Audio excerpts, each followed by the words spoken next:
नागपुरातील बेलतरोडी भागात हनुमान जन्मोत्सवाच्या निमित्तानं भव्य शोभायात्रा काढण्यात आली। या निमित्तानं परिसरात उत्साहाचं वातावरण होतं। संध्याकाळी 5 वाजताच्या सुमारास बेलतरोडी भागातील वैद्य लेआउट परिसरातून या शोभायात्रेची सुरुवात करण्यात आली। रामायण तसेच पुराणातील विविध प्रसंगांवर आकर्षक चित्ररथ साकारण्यात आले होते।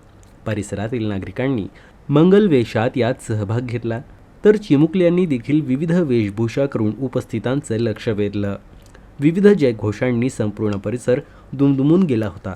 जितेंद्र चांदूरकर मित्र परिवाराच्या पुढाकारानं हे आयोजन करण्यात आलं होतं। या शोभायात्रेनं वातावरण भक्तिमय झालं होतं।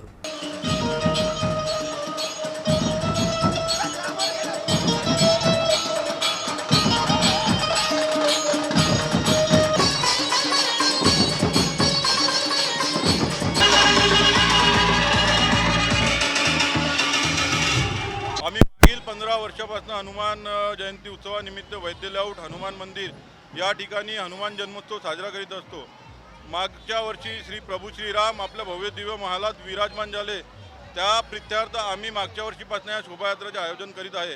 सर्व बेलतोडी वासियांच्या आणि सगळ्या नागरिकांच्या यामध्ये मोठा सहभाग आम्हाला प्राप्त होतो आणि खूप अतिशय सुंदर अशी शोभायात्रा आपण पाहून राहिलेली आहे। बेसा बेलतोडी मनीषनगर आणि दक्षिण नागपुरातली राजा पक्षाच्या हनुमान जयंतीच्या शोभायात्रेच्या नंतरची सर्वात मोठी शोभायात्रा आहे। तरी मी माझ्या वतीने व आमच्या मंडळाच्या वतीने बेलतोडी येथील समस्त नागरिकांच्या वतीने सर्व नागरिकांना हनुमान जयंतीच्या शुभेच्छा देतो।